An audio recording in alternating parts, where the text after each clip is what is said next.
I wanted to make this video because I just thought it would be a lot easier to bring this message to you face to face versus trying to write it all out. If you know anything about me, you know that I like to box, and my daughter and I, we like to box together. And if you don't know anything about me, you know now that that is one of the things that we like to do. And if there's something that I've learned about from boxing, the first thing I've learned is that if you're going to throw a punch, you really have to put all of your weight into that punch. But if you're going to take a punch, you really have to have both of your feet firmly planted on the ground. Otherwise, you're going to find yourself knocked over. And God started to really speak to me about having both of our feet firmly planted on the ground in a spiritual sense when the enemy comes at us. When he's ready to throw his punch, we need to make sure that we have both of our feet firmly planted on the ground. And God was speaking to me that, your first foot on the ground is really your relationship with Jesus Christ. It is knowing him intimately. It is having that relationship where you talk and you listen, and God directs you and tells you what to do on a day-to-day basis.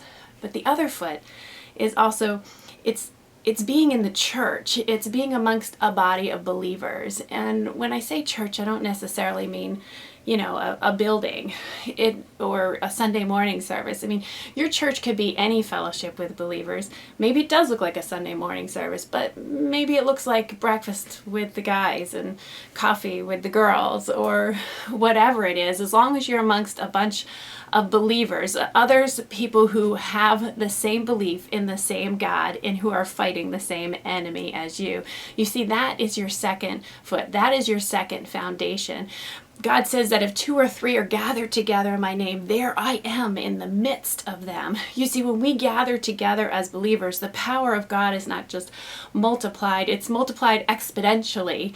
And God becomes more powerful, and there's this power that is given only when we gather together in his name.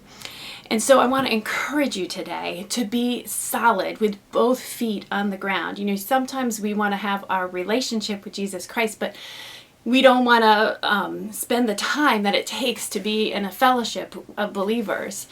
And we will find ourselves out of balance when the enemy comes at us. Or we want to have this fellowship of believers, but we don't have the discipline on a day-to-day basis to work on our personal relationship with Jesus Christ. You see, both things are very important. We need to have one foot in our relationship with Christ and the other foot in the body of believers so that we can be strong when the enemy comes at us. And if we do that, we'll find ourselves in a balanced position. And when the enemy comes, we'll be able to fight him more effectively. You see, the body of believers is going to help us. It's going to be there for us when temptation comes. It's going to be there for us when we fall, when we need support, we need prayer support. And when we have that personal relationship with Jesus Christ, we know that he's with us no matter what. He will never leave us or forsake us. So in this world, and as we fight this battle, I want to encourage you, keep both your feet planted on the ground. Keep your balance on your feet, and when the enemy comes, he won't knock you down. When the enemy comes, you will stay standing firm on what God has already told you and what you already know. Thanks for listening, and God bless. Have a great day.